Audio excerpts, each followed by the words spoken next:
அப்போது அது வந்து இது வேஸ்ட்டு, டைம் வேஸ்ட்டு, டேஸு, மணி எல்லாமே. ஏன்னா ட்ராவல் எல்லாமே வேஸ்ட். அவ்வளோவா எங்களுக்கு நாலேஜ் கெயின் பண்ண மாதிரி இல்லை. அதனால கொஞ்சம் எங்களுக்கு டீச் பண்ணுற மாதிரி எங்களுக்கு சொல்லிக் கொடுக்குற மாதிரி இருந்துச்சுன்னா கொஞ்சம் யூஸ்ஃபுல்லாக இருக்கும்.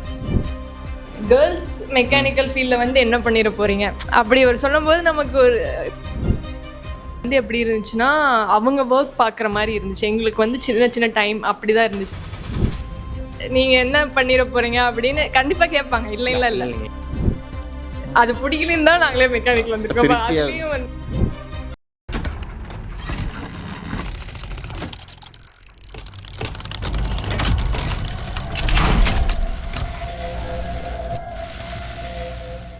Hi sir, so this is Samriti.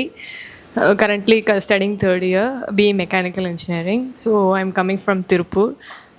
So main motive எதுக்கு நாங்கள் இங்கே எம்இசி வந்தோன்னா ஒரு ப்ராக்டிக்கல் நாலேஜ் இருக்கணும் அப்படின்னு ஒரு இண்டஸ்ட்ரியல் இப்போது கம்பெனிஸ் போயிருக்கோம் சார். ஆனால் அங்கே வந்து எப்படி இருந்துச்சுன்னா அவங்க ஒர்க் பார்க்குற மாதிரி இருந்துச்சு. எங்களுக்கு வந்து சின்ன சின்ன டைம் அப்படி தான் இருந்துச்சு. ஸோ இங்கே செலக்ட் பண்ணது உங்களோட வீடியோ ஆக்சுவலாக பார்த்துருந்தோம் சார். பார்த்தப்போ நீங்கள் சொல்லியிருந்தது என்னதுன்னா நிறைய பேர் இன்டர்ன்ஷிப் எதுக்கு போகிறோன்னே தெரியாமல் நிறைய பக்கம் போகிறாங்க. அப்போது அது வந்து இது வேஸ்ட்டு, டைம் வேஸ்ட்டு, டேஸு, மணி எல்லாமே. ஏன்னா ட்ராவல் எல்லாமே வேஸ்ட் ஆகுது அப்படின்னு சொல்லியிருந்தீங்க. ஸோ அப்போ பார்த்ததான் உங்கள் எம்இசி இன்ஜினியரிங் சொல்யூஷன். அப்போது ஆக்சுவலாக எங்கே இருக்குதுன்னு தெரியல எங்களுக்கு. அப்போ உடனே கீழே கோயம்புத்தூர்னு போட்டிருந்தோடனே ஓகே நமக்கு பக்கமாகவே இருக்குது அப்படின்னு சொல்லிட்டு இங்கே வந்தோம். வந்து ஒரு ஐடியா இல்லை எங்களுக்கு எப்படி இருக்கும் அப்படின்னு சொல்லிட்டு. அதுக்கப்புறம் ஒவ்வொரு டே வந்து ஒவ்வொரு சாரும் டீச் பண்ணுறது, ஈஸ்வரன் சார் எடுக்கிறதா இருக்கட்டும். இப்போ வந்து ஒரு நாங்கள் எதாவது டவுட் கேட்கணும் உடனே கிளாரிஃபை பண்ணுறது, வந்து கிளாரிஃபை பண்ணுறது, அதெல்லாம் எங்களுக்கு இப்படிலாம் நாங்கள் பார்த்ததில்ல இந்த கம்பெனியில். ஸோ அது பார்த்தோன்னே எங்களுக்கு ஓகே நல்லா கிளாரிஃபை ஆச்சு, ஒரு ப்ராக்டிக்கல் நாலேஜ் கிடைச்ச மாதிரி. ஜென்ரலாக ஒரு டவுட் கேட்குறேன். இப்போ எப்படின்னா இப்போ ஒரு கேர்ள்ஸ் அப்படின்னாவே இந்த மெக்கானிக்கல் பசங்களவே பார்த்தாவே ஒதுங்கிடுவாங்க.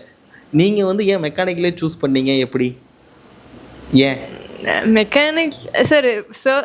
ஆனஸ்டாக சொல்லணும்னா சர்க்கியூட் பிரான்ச் எங்களுக்கு இன்ட்ரெஸ்ட் இல்லை. சரி, அதனால மெக்கானிக்கல் இல்லை சிவில்.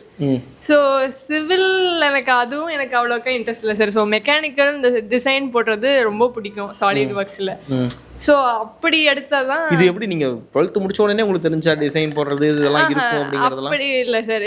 டிசைனிங்னு மெக்கானிக்கலில் கேள்விப்பட்டிருக்கோம், ஆனால் என்ன டிசைன்னு எங்களுக்கு தெரியல. அப்புறம் கொஞ்சம் கொஞ்சமாக வரும்போது தெரிஞ்சு அதனால பிடிச்சி எடுத்தாச்சு. ஓகே, ஸோ இப்போ நீங்கள் கிட்டத்தட்ட 2 years கம்ப்ளீட் பண்ணிட்டீங்களா? 3 years கம்ப்ளீட் பண்ணிட்டீங்க. ஸோ எப்படி இருக்குது? நீங்கள் ஜென்ரலாக ஒருத்தருக்கு மெக்கானிக்கல் நான் படிக்க போகிறேன் அப்படின்னு சொன்னால் அவங்களுக்கு நீங்கள் என்ன அட்வைஸ் பண்ணுவீங்க?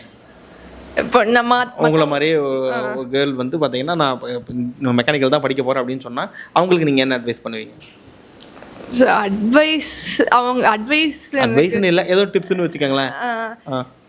இப்போ உங்களுக்கு இதான் சார் எனக்கு சர்க்கியூட் பிரான்ச் உங்களுக்கு பிடிச்சிருந்தா நீங்கள் எடுங்க. இல்லை அப்படின்னு சொன்னால் மெக்கானிக்கலில் ஃபஸ்ட்டு கொஞ்சம் கஷ்டமாக தான் இருக்கும், ஆனால் போக போக இன்னும் கஷ்டமாயிரும். இல்லை சார், போக போக அது இண்டஸ்ட்ரி உங்களுக்கு வந்து கனெக்ட் பண்ணும்போது இன்னும் ஆர்வமாக தான் இருக்குமே தவிர அது எப்படி வந்துச்சு, எப்படி கனெக்ஷன் இருக்குது அப்படின்னு உங்களுக்கு தெரியும். இன்னும் இன்ட்ரெஸ்ட் தான் வருமே தவிர அப்போ பசங்க இருக்காங்களா இல்லை அவங்க இருக்காங்களா அப்படின்னா பார்க்க மாட்டோம். அது எப்படியா தெரிஞ்சுக்கிட்டா போதும். இன்ஜினியரிங்ல மூழ்கிடலாம். அவ்வளோதான் சார். சூப்பர். நீங்கள் உங்கள் நேமை இன்ட்ரடியூஸ் பண்ணிக்கங்க sir. My self Ashika sir. நானும் இப்போ 3rd year முடிஞ்சு 4th year போகிறேன். இன்டர்ன்ஷிப்னு பார்த்தம்போது நாங்கள் முன்னாடியே போயிருந்தோம். அந்த எக்ஸ்பீரியன்ஸ் எப்படி இருந்துச்சுன்னா அவ்வளோவா எங்களுக்கு நாலேஜ் கெயின் பண்ண மாதிரி இல்லை. அதனால கொஞ்சம் எங்களுக்கு டீச் பண்ணுற மாதிரி எங்களுக்கு சொல்லிக் கொடுக்குற மாதிரி இருந்துச்சுன்னா கொஞ்சம் யூஸ்ஃபுல்லாக இருக்குங்கிறதுக்காக இங்கே வந்திருந்தோம் சார். மற்றபடி இங்கே வந்துட்டு டிசைன் ரிலேட்டடாக, அதுக்கப்புறம் அடிட்டிவ் மேனுஃபேக்சரிங் பேசிக்ஸ் அதெல்லாம் பார்த்தோம். எப்படி வந்து ஒரு காம்பனண்ட்டை 3D பிரிண்டில் பண்ணுறது, அதுக்கப்புறம் சாஃப்ட்வேர்ஸ் என்னென்ன யூஸ் பண்ணுறாங்க, அந்த சாஃப்ட்வேரோட பேசிக் ஐடியா எப்படி அதெல்லாம் தெரிஞ்சோம் சார். அப்புறம் ஸ்டாஃப்ஸும் நல்லா ஹெல்ப்ஃபுல்லாக இருந்தாங்க, டவுட்ஸ்லாம் கிளியர் பண்ணாங்க. ஓகே. ஸோ ஆக்சுவலாக இன்டர்ன்ஷிப் போகிறது அவசியம் நினைக்கிறீங்களா? நீங்கள் படிச்சுட்டு இருக்கிறீங்க, இப்போ ஜாலியாக சும்மா ஒரு கம்பெனியில் சர்டிஃபிகேட் கேட்டால் கூட கொடுத்துருப்பாங்க. எதுக்கு உட்காந்து மெனக்கிட்ட வந்து ஒரு வாரமாக உட்காந்து இதெல்லாம் வரைஞ்சி இதெல்லாம் பண்ணி பார்க்க வேண்டியது அவசியம் என்ன இருக்குது? ஆமாம் சார், நாங்கள் படிக்கிறது ஃபுல்லாக தியரி பேஸஸாக இருக்குது. இப்போ பசங்களுக்குனா கூட ஓரளவுக்கு வெஹிக்கிள் பற்றி ஏதாவது கொஞ்சம் அவங்க இன்ட்ரெஸ்ட் இருக்கிறதுனால தெரிஞ்சிருப்பாங்க. சொல்லாதீங்க, அதெல்லாம் அப்படிலாம் சொல்ல முடியாது. நிறைய பேர்த்து கேட்டதெல்லாம். ஓகே, பட் எங்களுக்கு அவ்வளவா அதோட ரிலேட்டடாக இல்லை சார். அப்புறம் கேர்ள்ஸ் மெக்கானிக்கல் ஃபீல்டில் வந்து என்ன பண்ணிட போறீங்க அப்படி ஒரு சொல்லும்போது நமக்கு ஒரு வெறி, அது பண்ணுறா அப்படின்னு சொல்லிட்டு வெறி வந்துடுது வேகமா. அது காமிச்சிக்க மாட்டோம், இருந்தாலும் அது கேர்ள்ஸ்குள்ளே இருக்கும். நீங்கள் என்ன பண்ணிட போகிறீங்க அப்படின்னு கண்டிப்பாக கேட்பாங்க. இல்லை இல்லை இல்லை இல்லைங்க, எங்கள் ஊர் நம்ம எனக்கு தெரிஞ்சு வந்து பார்த்தீங்க அப்படின்னா நம்ம ஊரில் மட்டும்தான் மெக்கானிக்கல் இன்ஜினியர்ஸ் கேர்ள்ஸ் கம்மி.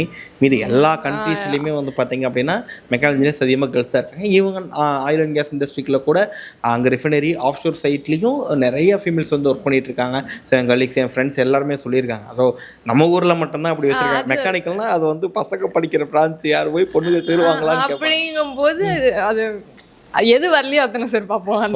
அதனால அதுக்குள்ளே வந்தாச்சு. ஸோ அதனால ரிலேட்டடாக இருக்காது சார். எங்கள் ஃபுல்லாக தியரி பேஸஸாக இருந்த மாதிரி இருந்துச்சு. ஸோ அதனால் இது இங்கே வந்தோன்னா நமக்கு வந்து ப்ராக்டிக்கலாக எப்படி வந்து ஒரு ப்ராடக்ட் வந்து ஒரு பேப்பர்லேருந்து ஆக்சுவல் ப்ராடக்டாக ஆகுது அப்படிங்கிறத வந்து ஒரு விஷுவலைசேஷன் மாதிரி வச்சுக்கோங்க. ஸோ அந்த மாதிரி அதை அண்டர்ஸ்டாண்ட் பண்ணுறதுக்கு யூஸ்ஃபுல்லாக இருக்கும்னு நான் நினைக்கிறேன். Okay, fine. ஸோ என்னென்னா இப்போ உங்களுக்கு இப்போ சப்ஜெக்ட்லாம் நீங்கள் நிறையவே படிச்சிருப்பீங்க. 3 இயர்ஸ் முடிஞ்சிச்சு அப்படின்னால உங்களுடைய ஃபேவரட் சப்ஜெக்ட்னா எது இந்த 3 இயர்ஸில்?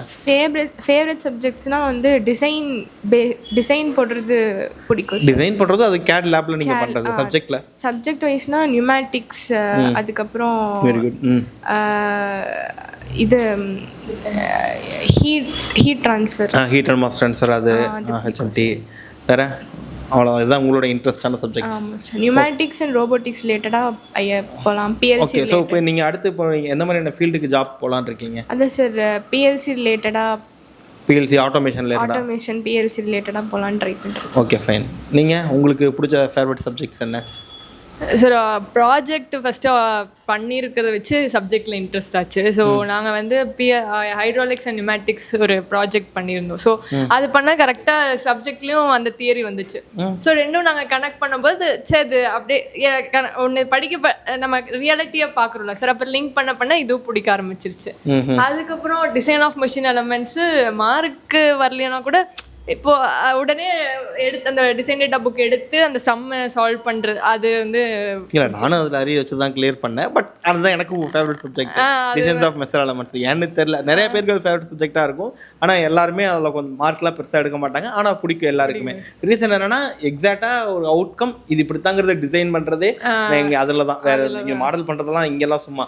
பட் நீங்கள் என்ன வேணும், எவ்வளோ போடணும், எது கரெக்டாக இருக்கும்ங்கிறது எல்லாமே அதில் இருக்கிறதுனால பிடிக்கும். ஓகே, உங்களுக்கு பிடிக்கவே பிடிக்காத சப்ஜெக்ட் எது மெக்கானிக்கல்ல? எல்லாம் தான் பிடிக்காது அப்படி சொல்ல முடியாதுல்ல. பிடிக்கவே பிடிக்காதுங்கிறது இப்போ டேட்டா சயின்ஸ்னு ஒன்று உள்ள வந்திருக்கு சார். ஐயோ சாமி, வேற டேய் கூண்டு போங்கடா, கோவத்துல போட்ற போறேன். பார்த்தாவே கிறுகிறுன்னு இருக்குது. டேட்டா சயின்ஸ் இப்போ மெக்கானிக்கல்க்கா? Coding sir. அதான் மெக்கானிக்கல் டேட்டா சயின்ஸ் கொடுக்குறாங்களா? ஆமாம் சார், அது எடுக்கணும்னு கட்டாயம் வந்துருச்சு. ஸோ அது பிடிக்கலன்னு தான் நாங்களே மெக்கானிக்கல் வந்துருக்கோம். அதுலேயும் வந்து அந்த உங்களுக்கு பிடிக்காத சப்ஜெக்ட் அது அதே தானா? அதனால எனக்குமே அது பிடிக்காத டேட்டா சயின்ஸை, ஏன்னா அதை படிக்கிறதுக்கு இதுக்கு வரல சொன்ன மாதிரி. Okay, fine. ஸோ வேறு நீங்கள் எம்இசிக்கு வேறு ஏதாவது சஜஸ்ட் பண்ணுறதுனா என்ன சஜஸ்ட் பண்ணுவீங்க? இப்போ நாங்கள் நிறையா கோர்சஸ்க்கு ட்ரைனிங் கொடுத்துட்ருக்கோம், மெக்கானிக்ஸ் நிறைய ஜாப் பிளேஸ்மெண்ட்ஸ்க்கு கைடன்ஸ் கொடுத்துட்ருக்கோம், கெரியர் கைடன்ஸ் கொடுக்குறோம், ஆன்லைனில் வெபினார்ஸ் அந்த மாதிரிலாம் கண்டக்ட் பண்ணுறோம். இது இல்லாமல் வேறு என்னெல்லாம் நம்ம மெக்கானிக்கலுக்கு நீங்கள் இதெல்லாம் ட்ரை பண்ணுங்கள், இதெல்லாம் ஒன்று செய்யுங்க மக்களுக்கு அப்படின்னா என்ன நீங்கள் சொல்லுவீங்க? சார் இங்கே படிக்கிறது உன்னை இண்டஸ்ட்ரிக்கு கூட்டிகிட்டு போயிருக்கலாம். அதெல்லாம் போகிறோமே. நீங்கள் இந்த ஷார்ட் டேர்மில் நீங்கள் உங்களுக்கு போக முடியல. நாங்கள் என்னென்னா இண்டஸ்ட்ரியல் விசிட் ரெகுலராக போவோம். ஸோ மந்த்லி 2 நாள் போகணும்னு நினைக்கிறேன். கோர்ஸ் டிசைன்னா 2 டைம் வரும், QCனா 1 டைம் என்னமோ வரும். இப்போ நாளைக்கு ப்ராக்டிகல்ஸ் இருக்கும். ஸோ அது வந்து தனியாக போகும். இதெல்லாம் இண்டஸ்ட்ரி கம்பல்சரி நாங்கள் கூட்டிகிட்டு போகிறோம். ரீசன் என்னன்னா இதுதான். ஸோ என்ன தான் நீங்கள் உட்காந்து இங்கே படித்தாலும் இண்டஸ்ட்ரிக்கு போய் அந்த கனெக்ஷனை நீங்கள் பார்த்துட்டிங்கன்னா உங்கள் தாட் ப்ராசஸ் சேஞ்ச் ஆகிடும். அப்படிங்கிறதுனால அது நாங்கள் பண்ணுறோம். வேறு பொதுவான மக்களுக்கு எதெல்லாம் பண்ணணும்? பொதுவான மெக்கானிக்கல் இன்ஜினியர்ஸ் மட்டும் தான் நாங்கள் பண்ணுவோம். இன்டர்ன் வர்றவங்க, இல்லை ஜாப் தேடிட்டு இருக்கிறவங்க, காலேஜ் படிச்சுட்டு இருக்கிறவங்க, அவங்களுக்கு வேற என்ன சப்போர்ட் பண்ணலாம்? நல்லா யூஸ்ஃபுல்லாக இருக்குது சார். இப்போ வெளியே தெரியல யாருக்கும், அதுதான் மெயினாக எனக்கு தெரியுது. அட்வர்டைஸ்மெண்ட் டெய்லி அதெல்லாம் எல்லாரும் ஃபோன் மட்டும் தான் இருக்காங்க. ஆக்சுவலாக இங்கே வராதுக்கு பாதி பேர் சர்டிஃபிகேட் மட்டும் தான் வாங்கிட்டு இருக்காங்க. யாரும் வந்து அட்டன் பண்ணுறதில்ல. ஃபோன் பண்ணி சர்டிஃபிகேட் மட்டும் கிடைக்கும் சார், 5 பேருக்கு போட்டு கொடுங்க, இப்படி தான் கேட்குறாங்க.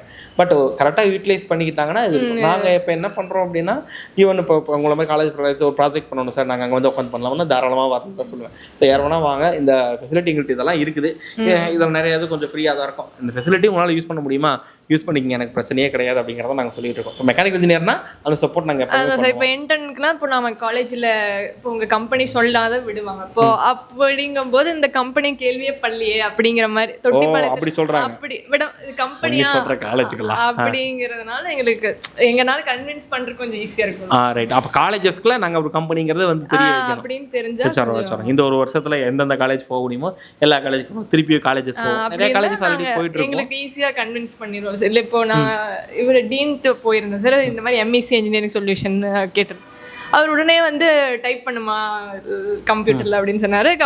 உடனே மேப் போனார். மேப்பில் போய் தொலாவிட்டே இருந்தார், எங்கே இருக்குது எனக்கு தெரிஞ்சு இது ஓகேவா அப்படின்னு கேட்டார். சார் இல்லை சார் நான் பார்த்துட்டேன், செக் பண்ணிட்டேன் சார் அப்படின்னு நான் சொன்னேன். ஸோ அப்போது அது கூட பேசாமல் அவங்களுக்கே சொன்ன உடனே ஓகே பண்ணணும், அவ்வளோதானே பண்ணிடுவோம். இந்த ஒரு வருஷத்தில் அதை எல்லா காலேஜுக்கும் மீட் பண்ணி நாங்கள் பண்ணிடுவோம்.